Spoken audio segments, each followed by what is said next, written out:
Welcome, everyone. Thank you so much for coming. My name is Denis Maksimov. I'm a curator of exhibitions and public programming here at the Pushkin House. And very warm welcome to the familiar faces, and very even warmer welcome for those who never been here. We hope it's not your last visit. So in the context, this talk of Dr. Alexandra Arkhipova is happening in the context of our discourse program. And we invite you to check our website to see other events. For example, next week there will be talks in relation to our book prize as well. So we hope to see you again. But first and foremost, we're very excited to welcome Alexandra Arkhipova, who is the visiting researcher at the School of Social Sciences, School of Advanced Studies and Social Sciences in Paris. And she's a public anthropologist who has a very wide following in the social media. Many of you read her work academically and not academically, and that's her power as well, because she can communicate with a variety of audiences and deliver a very complex ideas in a very engaging and digestible way. And today we are going to listen a talk of Alexandra on the subject that we here in the Pushkin House deconstruct in very many different ways, the subject of language, usage of the language in the context of politics, in the context of the public discourse, and as well as twisting the notions and the twisting the words in order to reconfigure the political reality. So, without further ado, I'm giving the floor to Alexandra, and as our usual drill, we'll have first her talk, and then you'll have a chance to ask a question during the Q&A. Thank you so much. Thank you.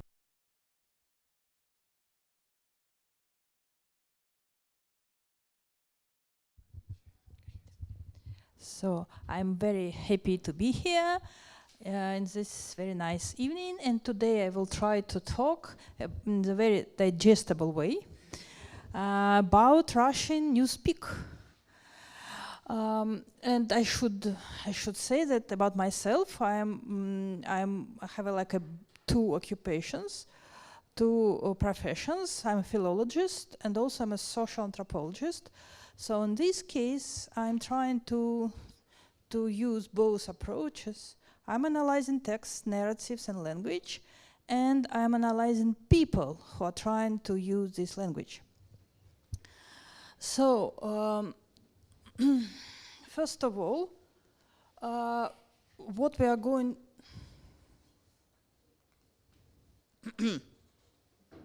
First of all, it's not working.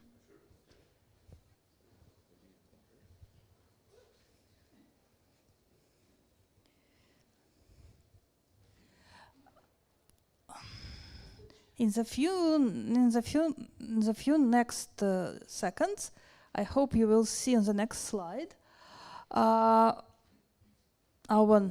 goals, what we are going to discuss today, and we are going to discuss today the language manipulations, and and I will focus how through the changes in the Russian language, the Russian government and specifically the presidential administration is trying to force people to believe that there is no war. And there will be three main questions, and I should warn you that, I am a scientist, so my talks are usually very boring, and also I have three boring questions. How such manipulations can be successful, and theory. Can I perceive to correct reality through words? And what are these manipulations? And why the Russian government need them? So those are three our questions for today.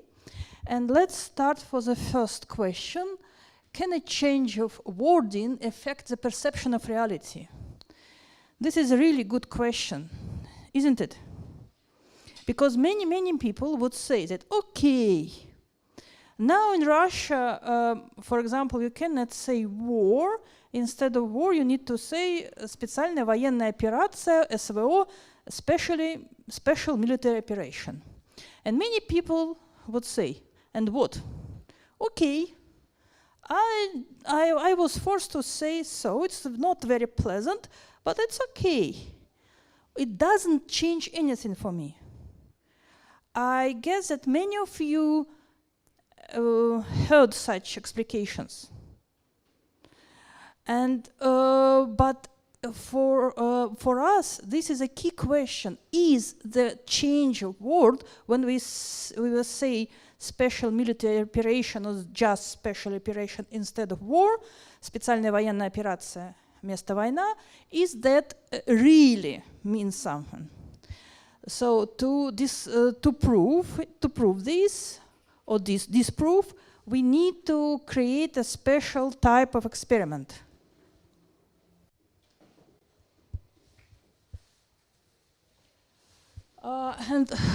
Such experiments became very popular last 50 years, and one of the first, or maybe the first, was designed by the very famous psychologist Elizabeth Loftus in the 1974. She, together with her co-author, John Palmer, they designed a special experiment, and the goal of this experiment was to show people if it is possible to change the perception of reality with a change of world. Let me show what they did. First of all, as usual,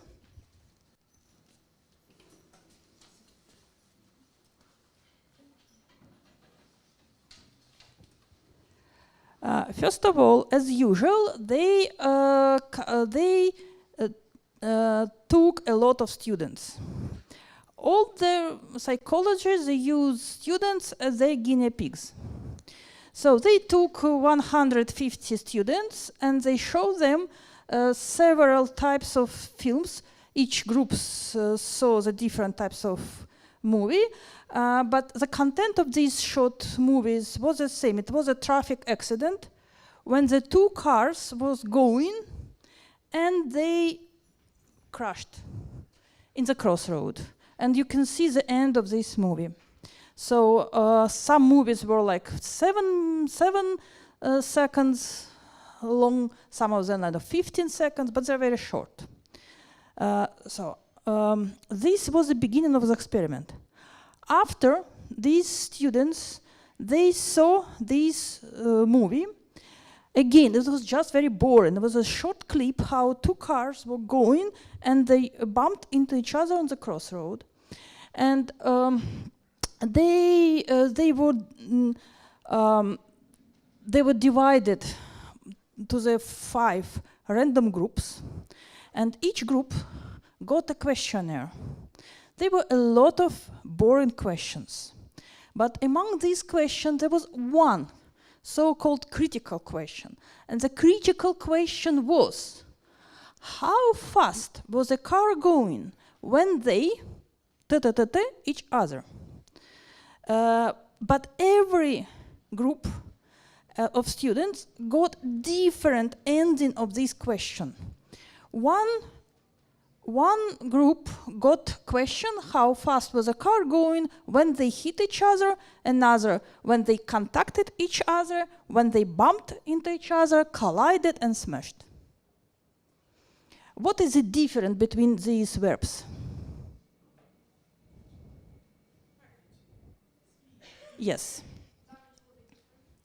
So, and then every student and every group, he was asked about this estimated speed, and they measure the medium size. So it looks like that the mean speed for the group when the car were going, when they contacted each other, the mean speed was almost 32 miles per hour.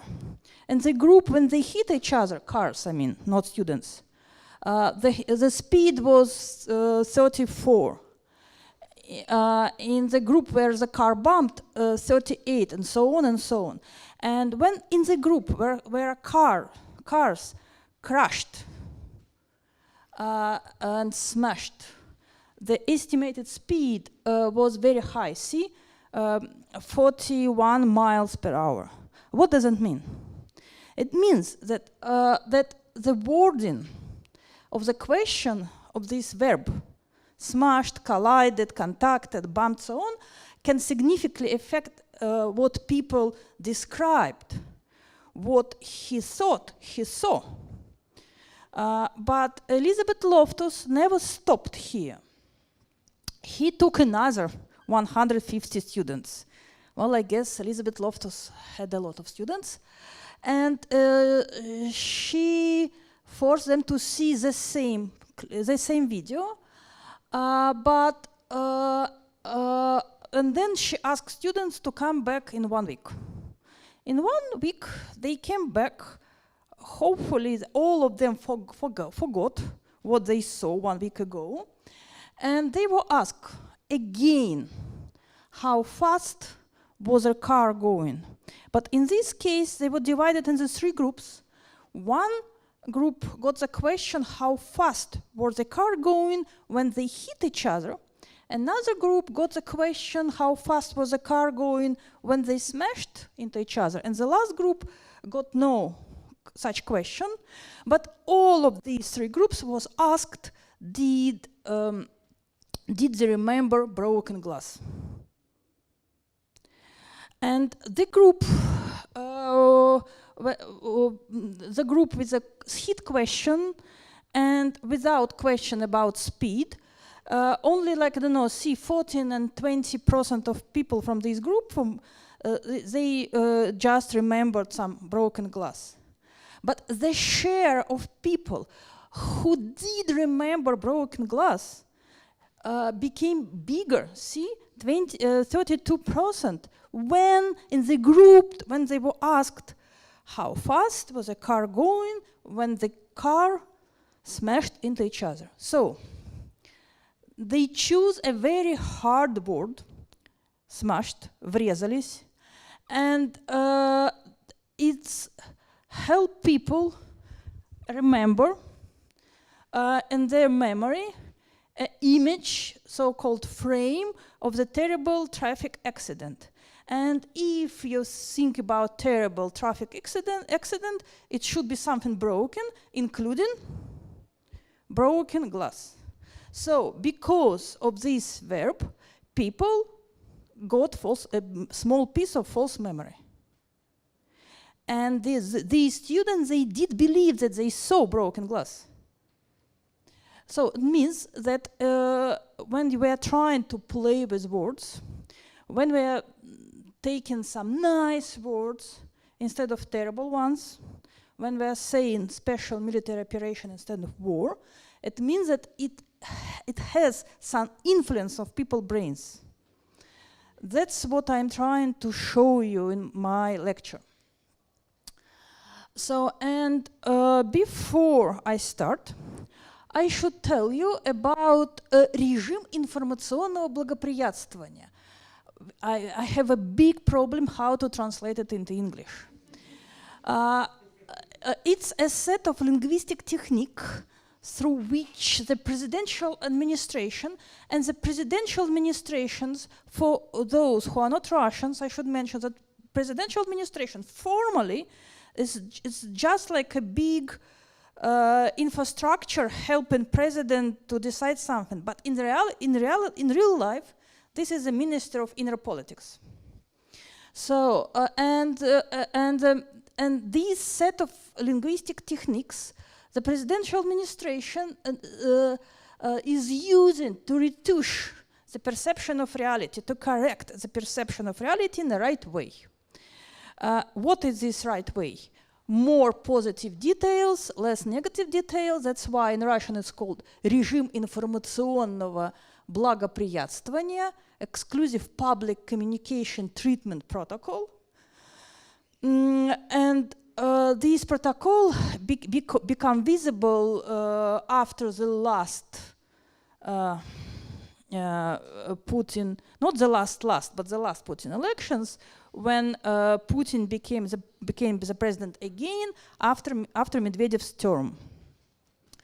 And and according to this режим информационного благоприятствования, according to this protocol, for example, not only more positive news, more positive details, but also Putin should be mentioned only in the positive context. I'm going to show you what I mean. This is 2015. There is a huge scandal. High-ranking officials, governor and his office, so several people were charged with bribery and arrested. And in these times, all the arrests can be happened like in the stream. The TV show Human and Law broadcasted a police search, a real police search, in the governor office in Komi. And you can see in this search 2 portraits over there. See? And these portraits are blurred. Why they're blurred? Whose portraits are they? Putin and Medvedev, yes, and they're blurred. And why they're blurred? Because Putin should be mentioned only in the positive context. And the search in the governor office because of his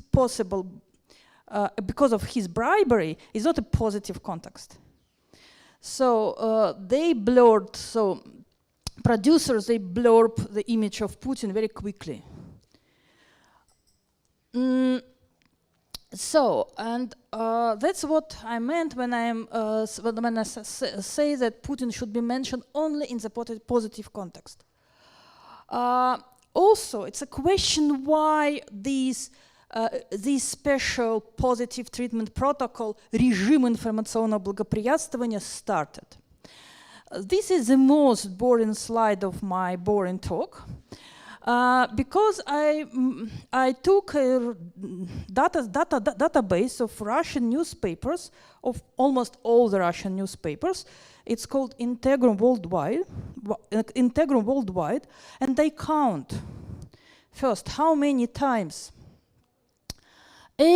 how many papers every year mentioned apartments and houses. So then I count how many times per year these articles about apartments, they mention gas explosion. And you can see some number. And you can see that this number is almost persistent. But also, some moment, and more and more and more, big newspapers, especially state newspapers, they start to write, instead of gas explosion, they start to write хлопок газа, gas clap. Clap means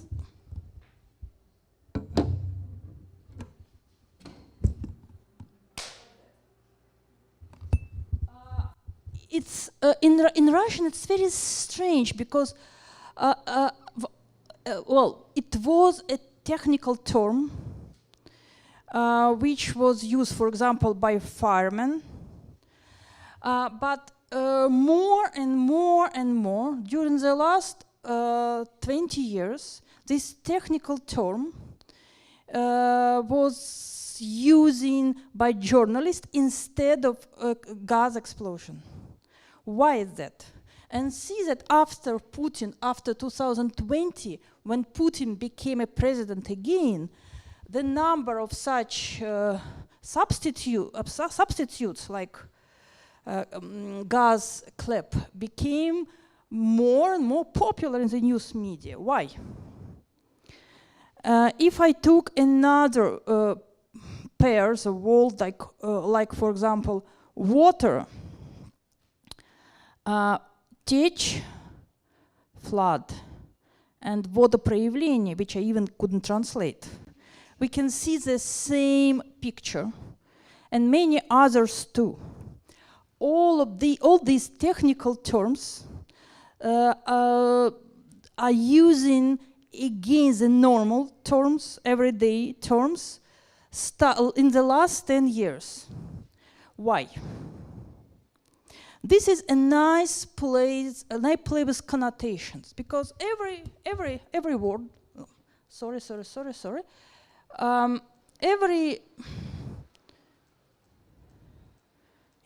word has a meaning and connotation.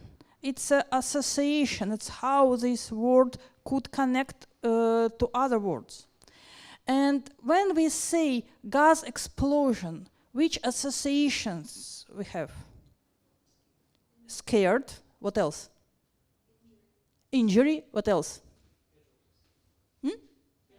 Casualties. Good. Destruction. Good. Death. And so on. So negative associations, right? And хлопок газа, gas clap. That's the point. No association, empty connotations. And all these inner technical terms, which are coming into the language of newspapers, they make the picture of what is going on in Russia nicer, less troubled. Nothing is going on. When there is a Maria Ivanovna, she's standing in her kitchen, she's making some soup, cooking some food, and she heard blah, blah, blah, blah, blah, blah, blah, blah, blah on television. And if she heard explosion, explosion, explosion, explosion, it's not good, right? She started to be anxious. And at least her brain will notice it. But if she heard clap, clap, clap, clap, clap, there's nothing going on. So she proceeded to cook. That's the point why this language was used in the 10 years before the war started. It's a politics of pacification. And now we came to the current situation, to the year 2022, when the war started. And I should mention that all these change of words, which I'm going to discuss, they are not like random.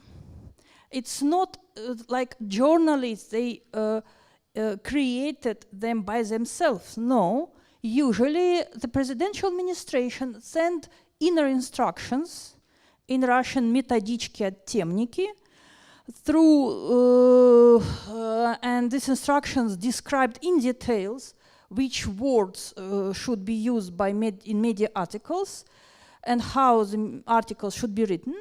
And these instructions they sent to curators, then to editors, then to journalists. And if you're not using these instructions, you will get a very big fine in the cost of 1 year's salary. And also, I should say thank you to one of my informants. I called him the Informant X, because he was working in the beginning of 2022 for the big federal state newspaper. And when the war started, he decided to quit, as many journalists did. But I asked him to stay a little bit to collect materials. That's how I got these materials. They are from the real newspapers, from the real instructions. Let us see in details how journalists were instructed to correct Russian reality for Russian citizens. I claim that I argue that they use only 4 main rules, and all of them very simple. So let's discuss the first of them, euphemism. In general, euphemism, it's a linguistic term. It's a way of shield. For example, in many European languages and countries, you couldn't say toilet. How you would say toilet in the phrase I need to go to the toilet immediately in the polite way? How do you do it? Bathroom, okay, yes. Powder works rooms, yes. Yes, so all of these phrases are euphemisms. And this is my favorite example of visual euphemism. It's not mine examples, belong to the Alan and Barrich. So this is Ed, and formally it describes some sort of messenger for massage, but it's a euphemism for yes. So everybody's look into yourself. You just immediately were searching inside. You were searching for the euphemism, right? So yes, this is a visual euphemism, and presidential administration. Its curators and journalists, they use the type of euphemisms which I called super euphemism. Let me give you an example. So, February 28, 4 days after the war started, an editor in one of the Russian big newspapers sent to the journalists the following message. Доброе утро всем. Пристальное внимание. Установка от редакции. Слово «война» не употребляем. 8 восклицательных знаков. Можно освобождение, освободительная миссия, спецоперация. Editor notes, do not use the word war. We can say liberation, liberation operation, special operation. In a few days later, I remind you, colleagues, the word war cannot be used in relation to Donbass. Yes, to the sanction war. Yes, to the information war. In other cases, only a special operation. Those are these instructions, методички. Again, it was sent to journalists through editors, and the editors usually took them from the curators, and curators took them from the presidential administration. This is, and you can see here, and you can see that a curator suggests 2 versions how the world war could be changed. The first version is liberation, освобождение. And liberation is a super euphemism. Why it's super? Because it's extra good. It's something extra good. Because we are not aggressors, we are who? Liberators, yes.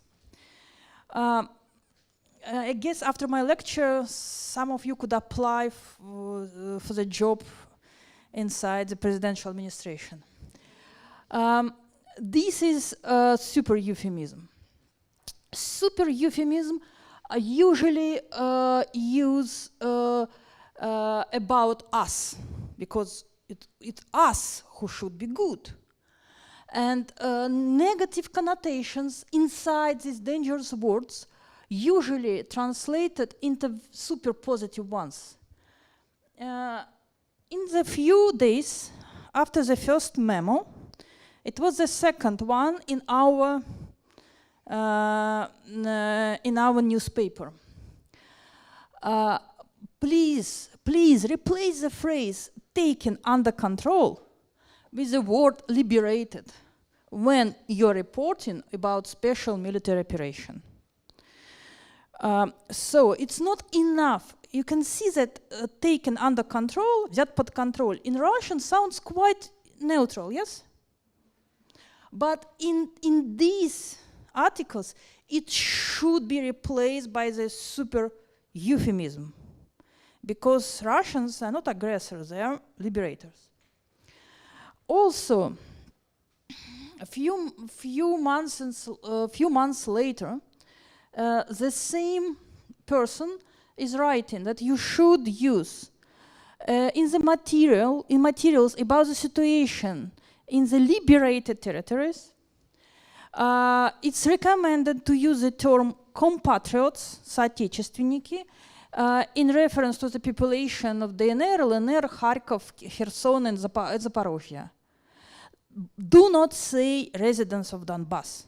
Again, residents of Donbass, it's neutral, see? But in this sensitive case, it's highly dangerous to say something too much neutral.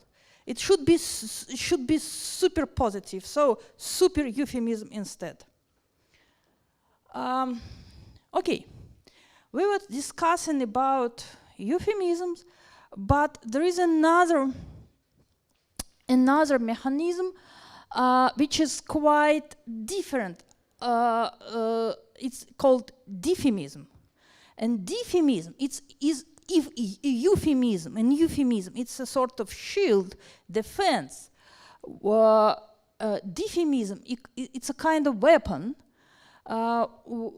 People are using euphemism when they try to blame somebody, to punish somebody, to show some aggression, and so on and so on. This is one of mine examples. When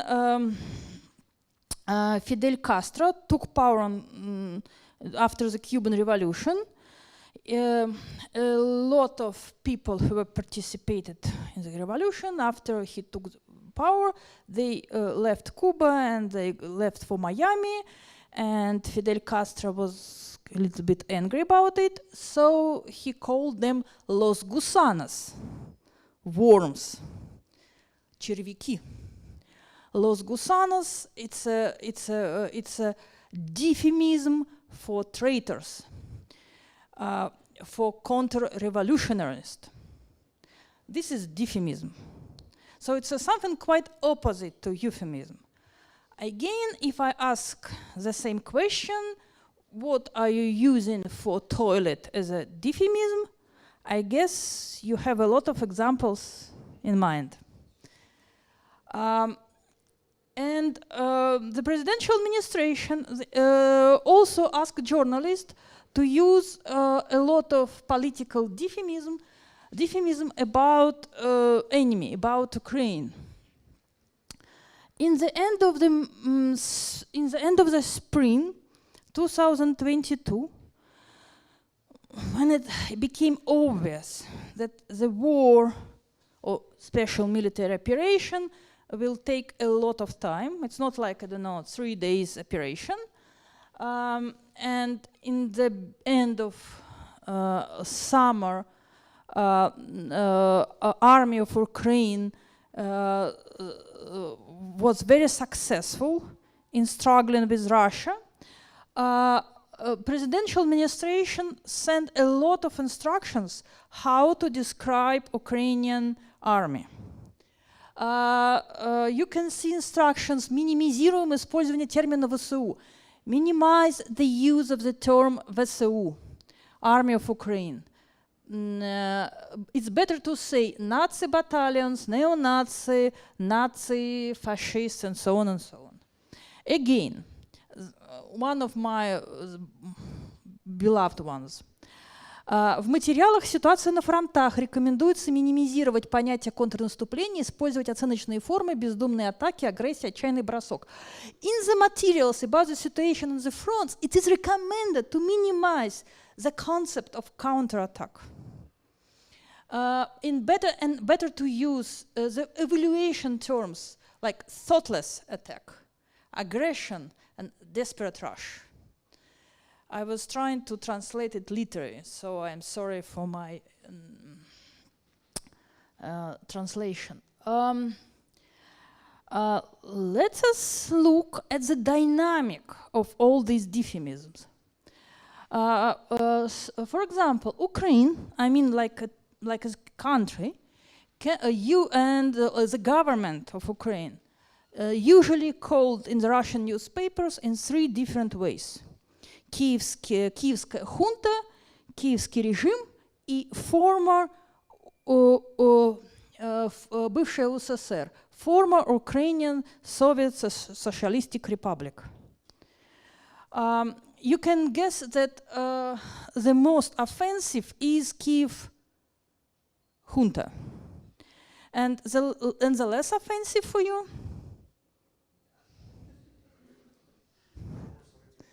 A former Soviet Republic. And if we can see how it was used, we can see the one obvious moment. It's really quite obvious that two from these three forms arrived after the annexation of Crimea in the 2014. And since then, Ukraine became like the real enemy. But I would like to pay your attention to the blue line. It's about this way of naming Ukraine, not like Ukraine, but like a former Soviet republic. Why it's so important? Because it's how the reframing of the language is working. Because in this case, when people are reading such newspapers, they can understand that Ukraine is not an independent country, but only a part of the Soviet territory. Because it's just not Ukraine, it's a former Soviet republic. And this is how Ukraine became less country, more just former our territory. And again, all these euphemisms, they're describing the government of Ukraine, not like legal government, and Ukraine looks like, I don't know, failed state in these descriptions. That's how euphemism works. This third rule is to use neutralization. Neutralization, it's a very strange, exotic type of euphemisms. Because it's a different goal than euphemism or euphemism. Such phrases, for example, instead of front, you need to say line of contact. So line of contact can be like everywhere. For example, here can be line of contact, but also in modern Russian newspeak, it's a front. It's a neutralization because it's not a positive connotation. The connotation is empty because what is it? What is it? Line of contact, nothing. And this type of, I called it camouflage. The presidential administration, the people from the presidential administration, they use this neutralization a lot in the case when they need to notarize bad emotions, and they need to do something that people do not notice. So just pass by, because there is nothing of interest here for you. Хлопок газа, gas clap, both these type of neutralization.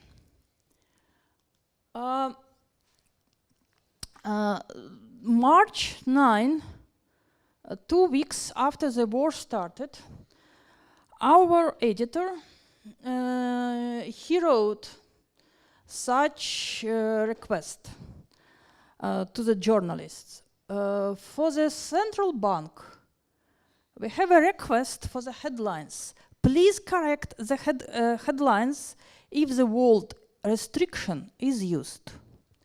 It is important not to use the word restriction in conjunction with banks. It's better to use special order of something. Why it's better to say a special order instead of restrictions in banks? This was in terms of currency, getting cash currency. Yes. Dollars, pounds, US from Yes. So why? Why you? Yes, to avoid panic. Yes, because there was the huge panic started in Russia because SWIFT disappeared, accounts disappeared, and so on, and people were trying to take money, and to avoid panics, journalists was instructed not to say limits and restrictions. Together with banks and money, they need to say special order. And this special order of giving money, what is it? It's not a super positive euphemism. The connotation is empty because they didn't know what does it mean. Special order. How special this order is.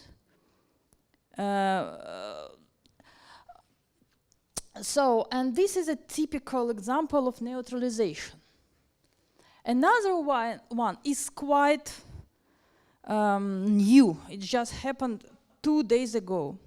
Just now, while we are talking here, the Russian parliament, Gosduma, they're accepting a new law, tax reform. And the presidential administration sent new instructions how to describe this tax law to people. And in these instructions, it said that you should say, I would love to say it in Russian because I was trying to translate it, but донастройка налоговой системы, только не реформа. So I was trying to translate it like fine-tune recalibration. And many of us, we know that the term донастройка doesn't exist in Russian. And again, it's an inner term from professional slang, argot, and in the Russian parliament, in Gosduma, and 10 years ago, it meant restructuralization of some group of people. But now they start to use this term, last several years, instead of saying reform. Why reform is bad?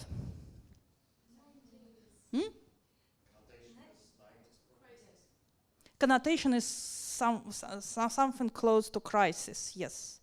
And also is close to something what liberals want to do. So we don't have reforms, we have only recalibrations.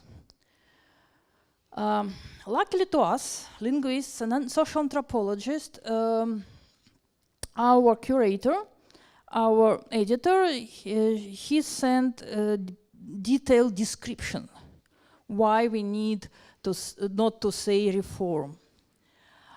Colleagues, the topics of tax change will come to life this week.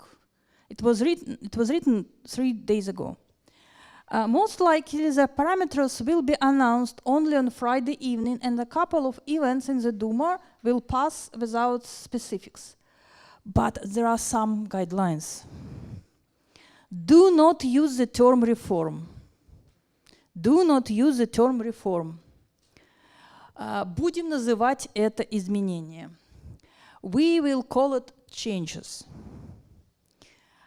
This is strict. Please convey this to everyone. And then there is a more detailed explanation about what journalists should say to people about these changes and recalibration, but not tax reform. So this is a new example of neutralization. And the last example, last set of rules, which usually is used and was used by the presidential administration, is total taboo.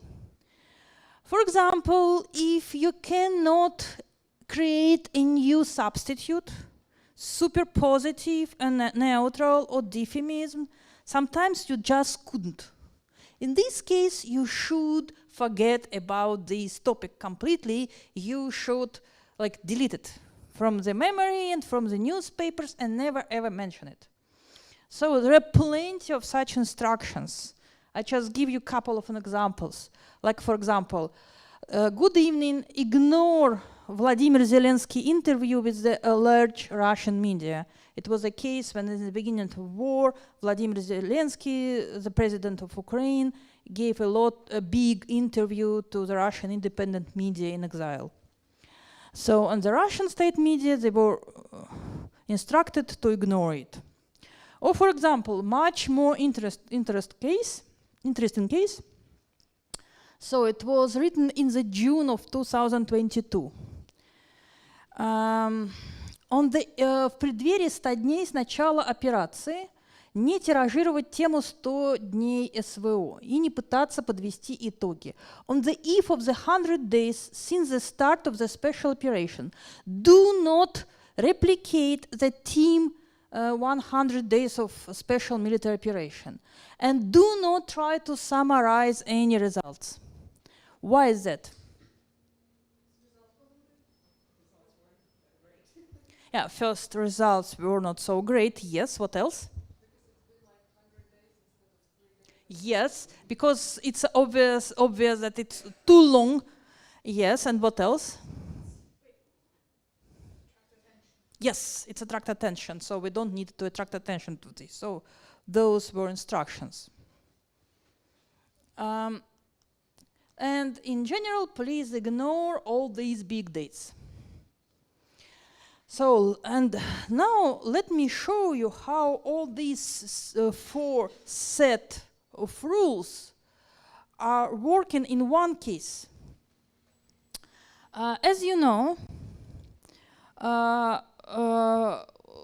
who are the Russian soldiers who went to the war?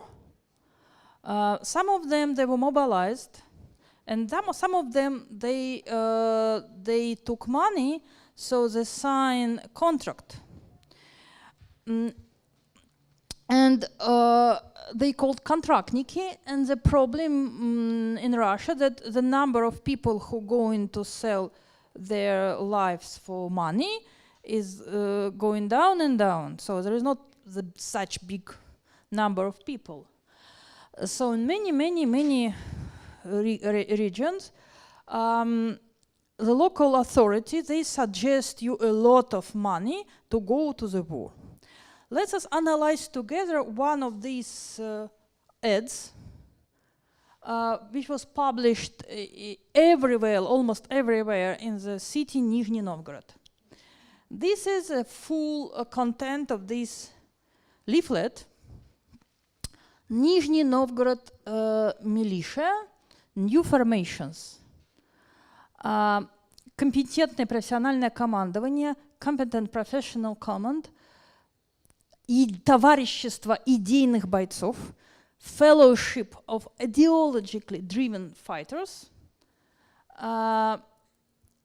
Then you see a lot of big sum of money, like more than 500,000 rubles. Total one-time payment, one-time payment from the governor for specialists, and one-time payment from the Russian Ministry of Defense. Yes? And also it reminds some historical events that called Untitled Chapters in Russia. And let us analyze these texts. First of all, there is total taboo. See, can you find the word war? No. There is no army here. Only in the phrase Minister of Defense. But that's all. No army, no war. So this is total taboo. Then we go to neutralization. Look here. Payment for specialists. And who are these specialists?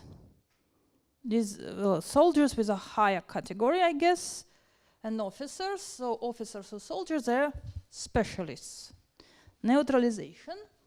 And also, you cannot say like новый набор. Instead of these, it said here new новые формирования, new formations.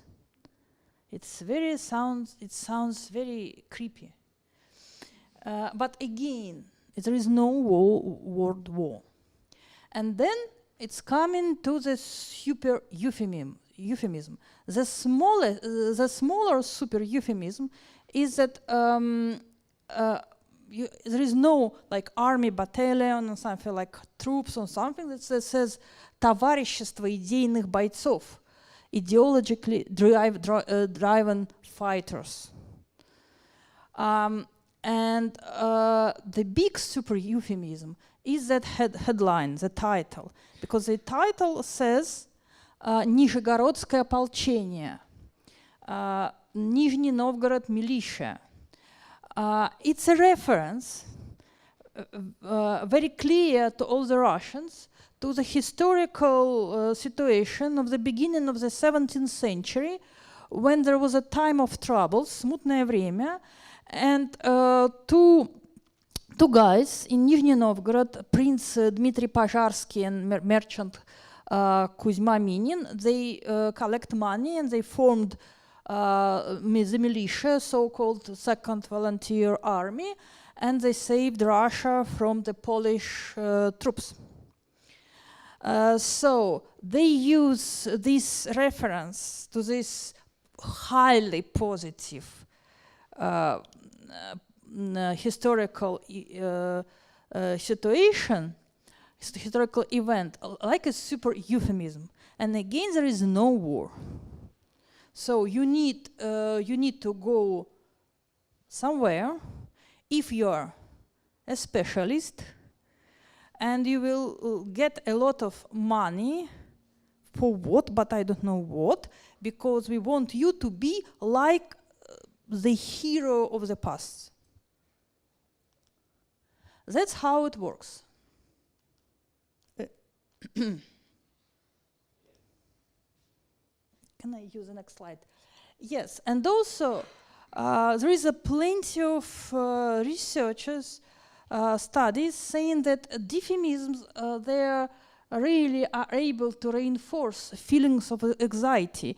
And if we hear a lot of times per day, like Nazi, Nazi, Nazi, Nazi, I don't know, fools, idiots, something like that, we became feel more anxious.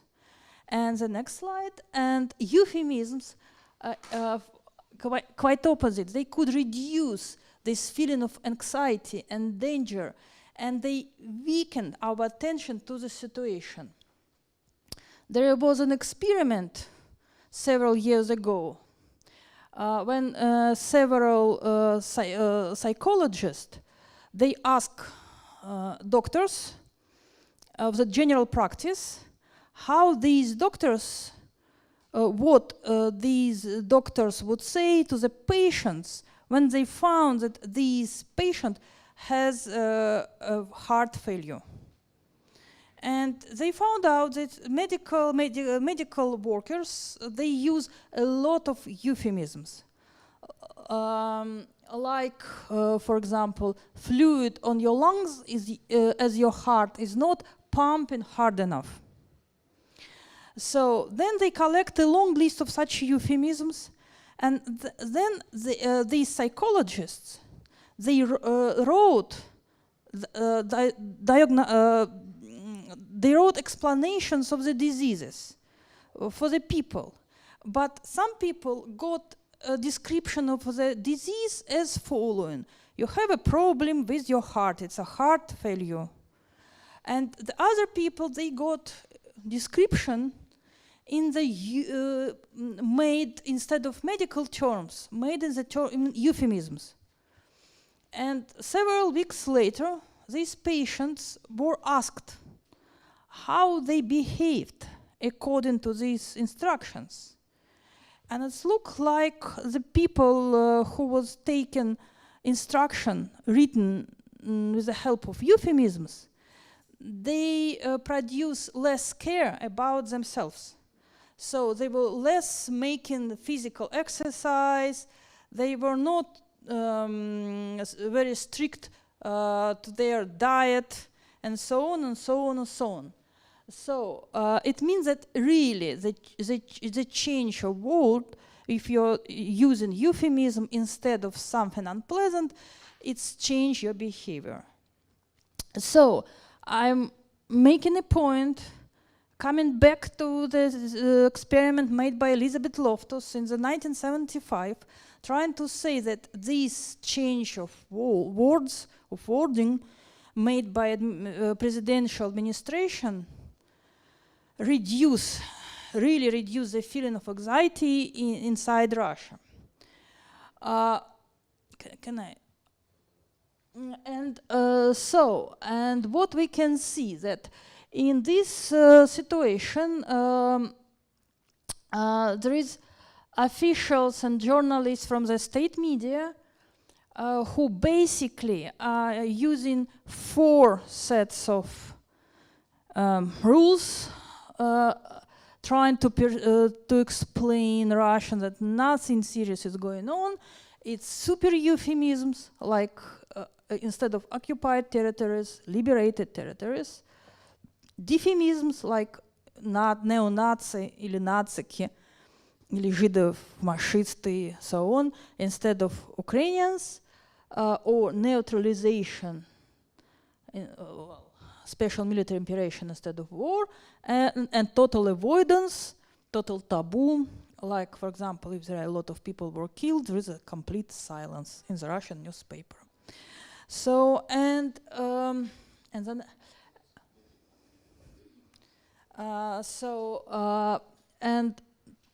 and because these super euphemisms and neutralization, both of them could reduce this feeling of anxiety and feeling of danger, and they could weaken the attention to the situation, they were used a lot.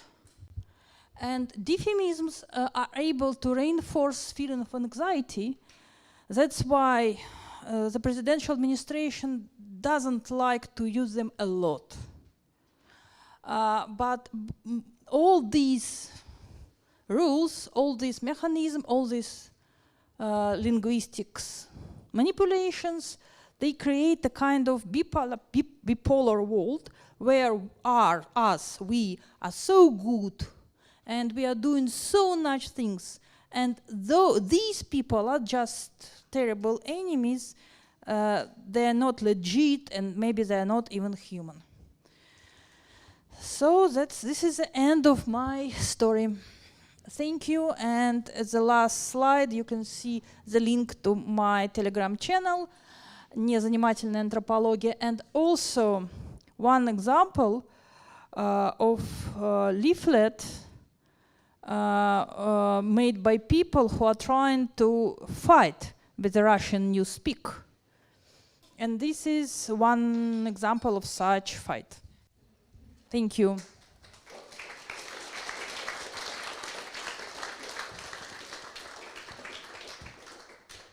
Thank you so much, Alexandra, for this great and illuminating, actually, and very informative analysis of ideography, if I can use that word, of the Russian government. And that's actually, to kick off a bit the conversation, that's my first question to you, actually.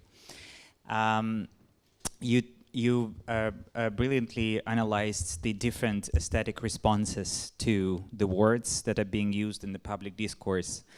And I wonder, what's your take on the usage by the presidential administration of so-called empty signifiers, or those specifically neutralized empty ideographs that somewhat emptied out from their essence by the administration itself. For example, I refer here to the term sovereign democracy, or term like those sort of oxymoronic combinations that administration introduced 20 years ago.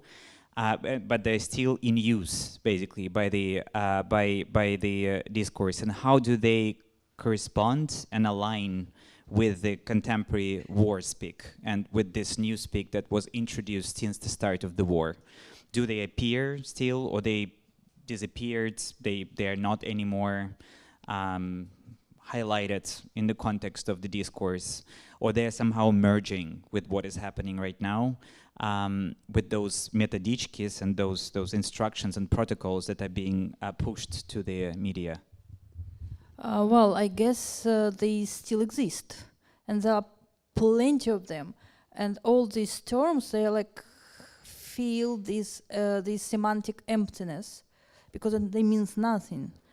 You just write them because you need to write them, and it's just important words to be in the article, but in many cases they mean nothing.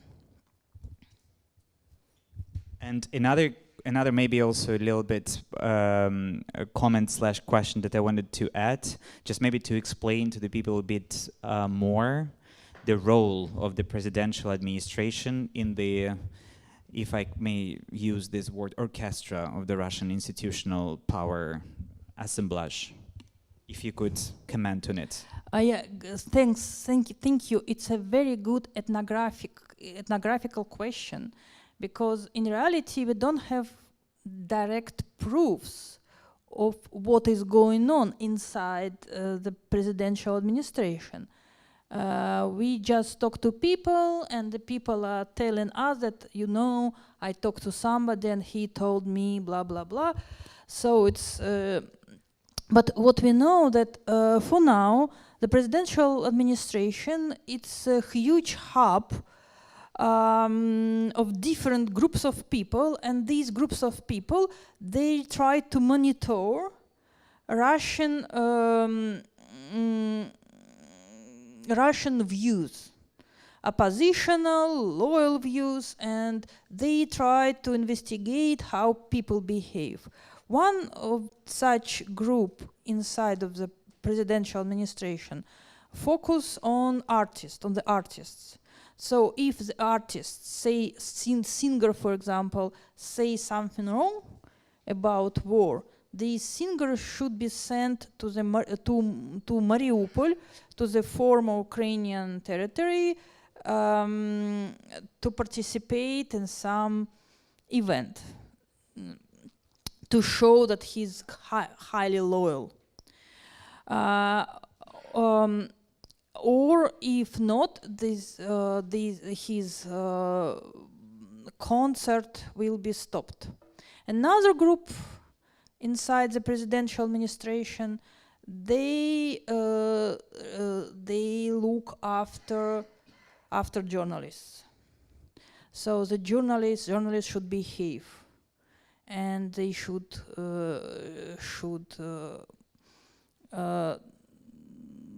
be very accurate with their words. And this is kind of the function of the presidential administration. In this case, it's close to the political police, and so on. And also, they create like ideology. So they try to create some new ideology for Russians. That's how they behave. And I guess there are many people there in the presidential administration with a good background in philology, linguistics, and anthropology. That's why they use these sets of rules, because they know how they're acting. And the last following up question from me before I open it to the audience, out of your talk as well, and out of the words that are used, and in general, for example, in the context of the discourse program in the Pushkin House, one of the goals that we sort of announced in the program is that we provincialize a little bit of a Russian case. We want to put it in the context of comparison, and that Russian case of authoritarianism or Russian case of dealing with a crisis is not exceptional in a sense. But I wonder if you, what your take on the role of that Newspeak in exactly emphasizing the uniqueness and exceptionalism of the Russian case and usage of those specific words, and especially super euphemism, in order to emphasize that, again, like, you know, quoting some of the recent pearls coming from the Newspeak in Russia, some like, there is no word without Russia. The word is not unimaginable without Russia. This exactly emphasis on the total exceptional nature of the Russian state, and therefore inventing those neologisms that you also were talking about, specifically to sort of carve out completely independent space of existence for that exceptional political animal that Russia is over the course of the centuries, according to administration. Yes, you're right. In the semantic of these rules, there is nothing new. All these euphemisms and neutralization, it was used in many countries. For example, in the 1980s, when the American army arrived at the Grenada Island, President Reagan was asked about it, and he used the term invasion, but later he said it's not an invasion, it was a rescue mission. So again, euphemism instead of neutral word. So in many countries, these rules were used. It's absolutely not unique. The specific moment in the Russian case is unique, not in this set of rules, but in how they were implanted by the Russian presidential administration. The Russian presidential administration, they really try to pacify people, so they use less euphemisms but more euphemisms, trying to convince people that nothing is going on. And also these politics of pacification and politics of loyalty, you should put letters Z and V to show how loyal you are. It doesn't important what you really think. You just need to put the letter Z in front of the school if you are director, and that's all.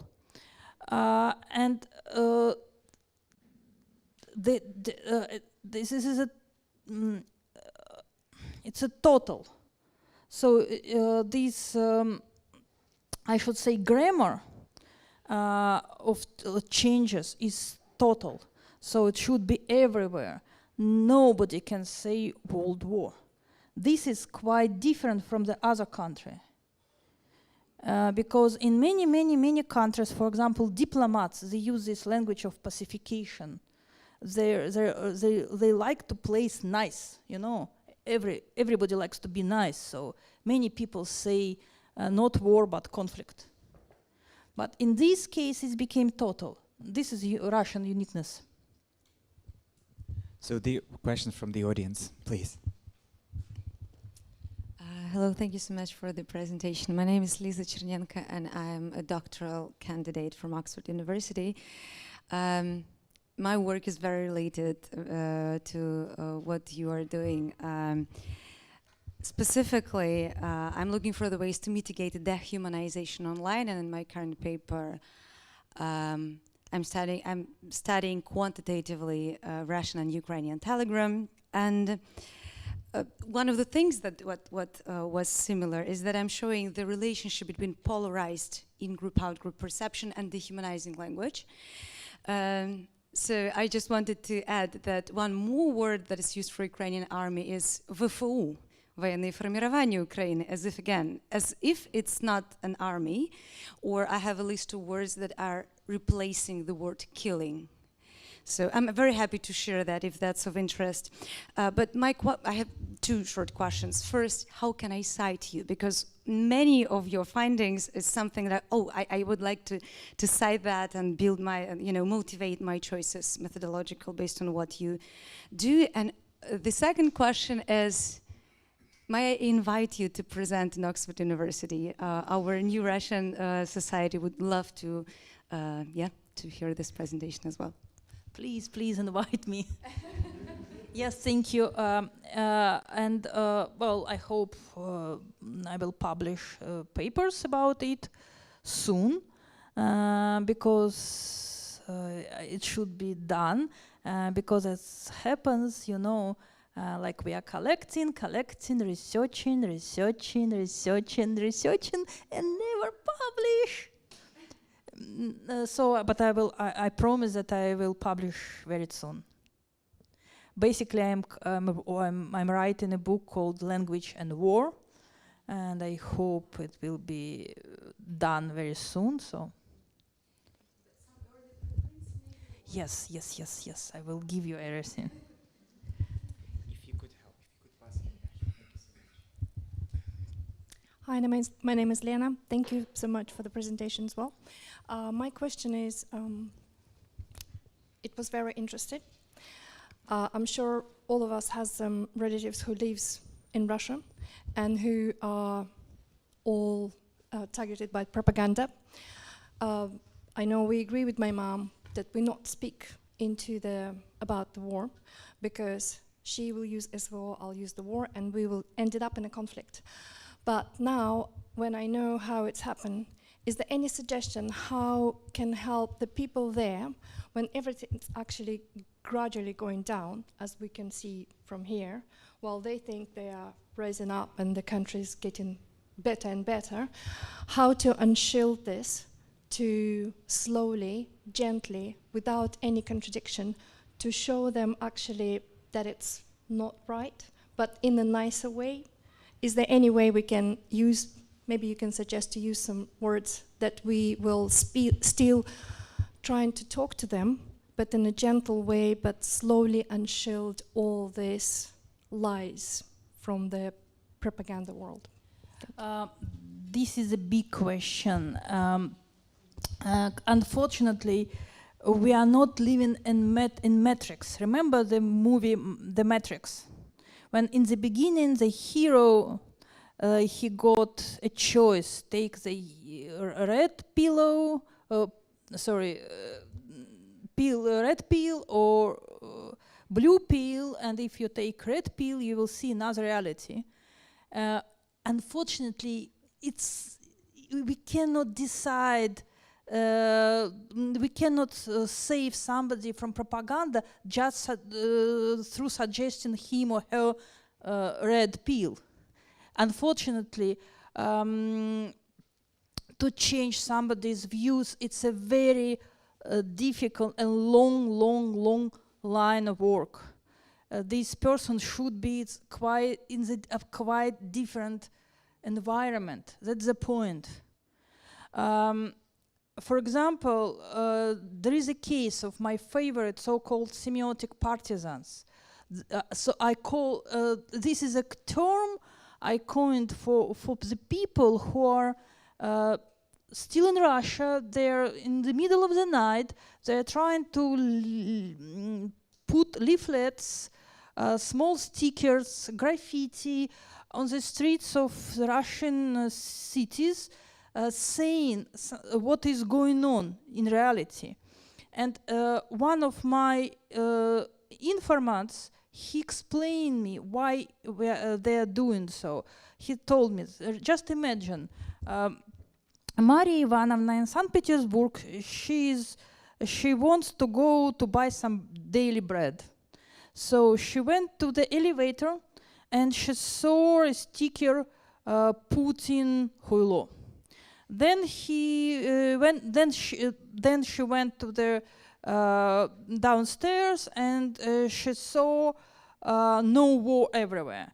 Then she went to the bus station and she saw something about Ukrainian kids killed in the Ukrainian cities, and so on and so on. And she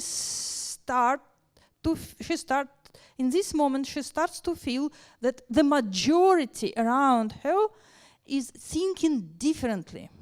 And in idea, well, in the Maria Ivanovna, idealistically talking, she will change her perception of reality because of the majority.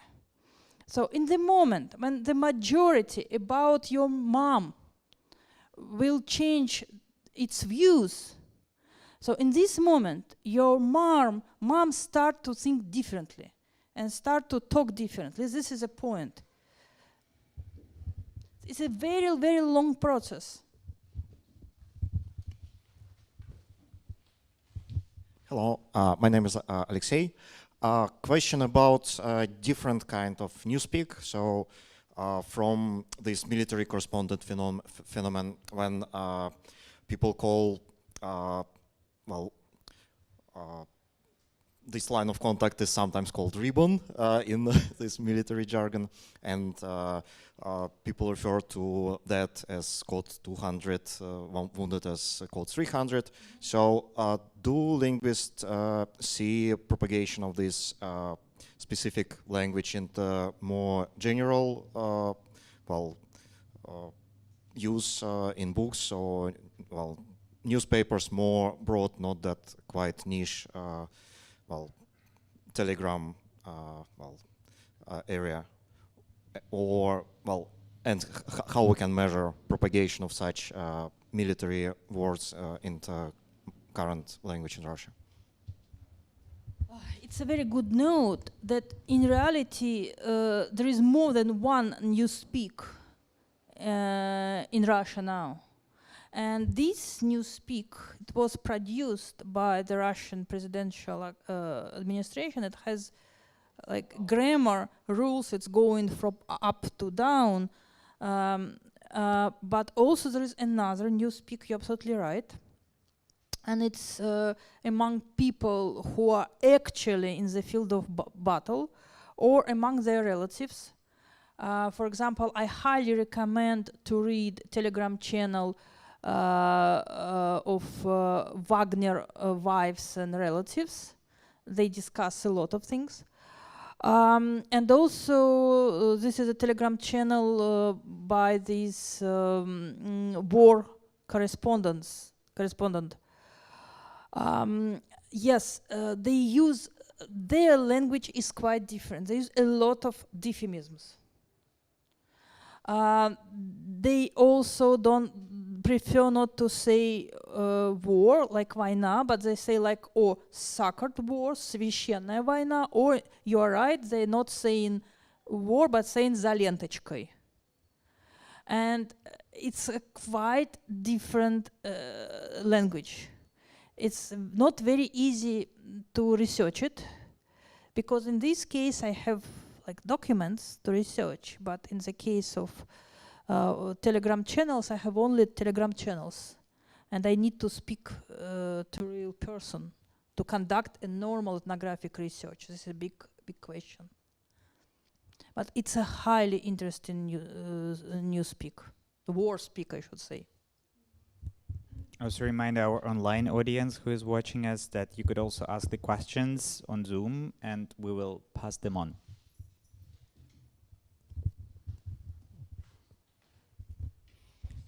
Hello, my name is Ksenia. Thank you for your presentation, and I have a question in relation to how the media covers the situation with attacks on Belgorod, because clearly this is quite a different situation for them, as they kind of have to balance out showing that it is still safe to live there, while also showing that the Ukrainians are bad and attacking the territory and civilians.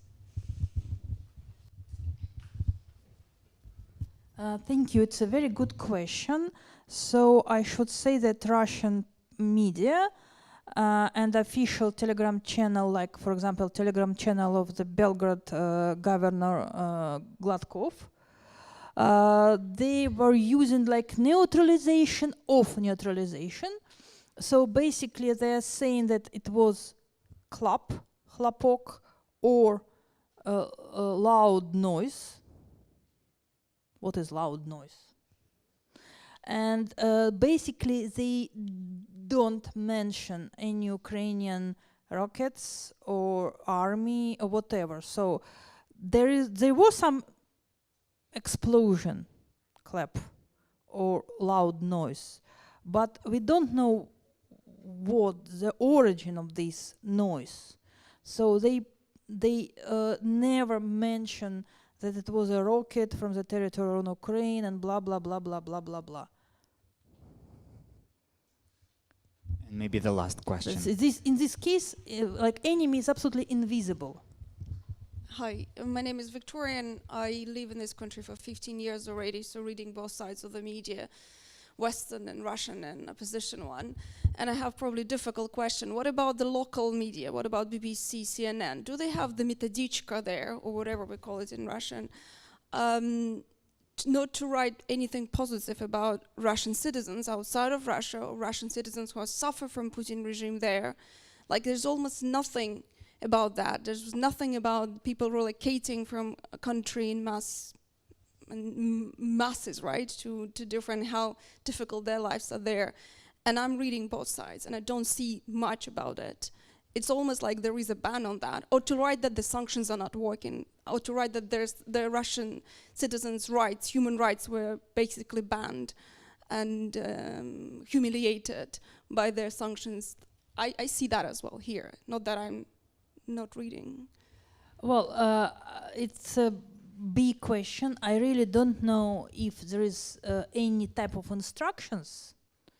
I never saw them.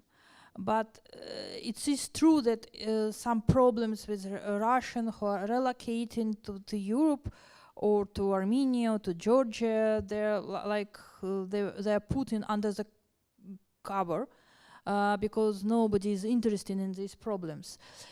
It's a question how to describe an enemy in a situation of war, because somehow when you construct an enemy like an absolute evil, it's simpler to live with their absolute evil. To deconstruct this image of evil, it's also quite a difficult task, because you need to explain that those Russians are bad and these Russians are not so bad and blah blah blah blah blah blah blah. So, but there are many publications about Russians who immigrated into Europe, and the situation is improving. But I should mention in the end of my talk that there is also a newspeak, a different one, among the independent media. For example, one example. Sorry, I'm very tired. When I was writing a paper in English, I wrote war. I started like after the beginning of war, and I was stopped. And the editor told me that I cannot mention the World War. I should say full-scale invasion. And this is also the same type of rules. It's a big euphemism in the shape of euphemism. So you couldn't say in the both sides you cannot say World War. From one side you need to say special military operation, and from another side you should say full-scale invasion. What happened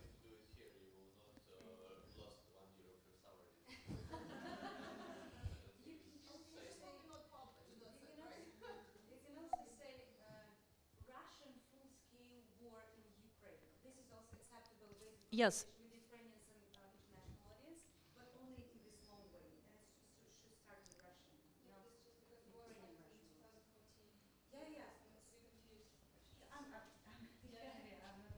So this change of wording exists everywhere. It's not exceptional, only as a case of Russian propaganda inside the presidential administration. So thank you so much, everyone, for coming. On that note, thank you very much, Alexandra. And The bar is open. Alexandra is here. If you didn't manage to ask the question during the event, Alexandra is still around. And please carry on, continue the conversation. And looking forward to see you at another events. Thank you so much.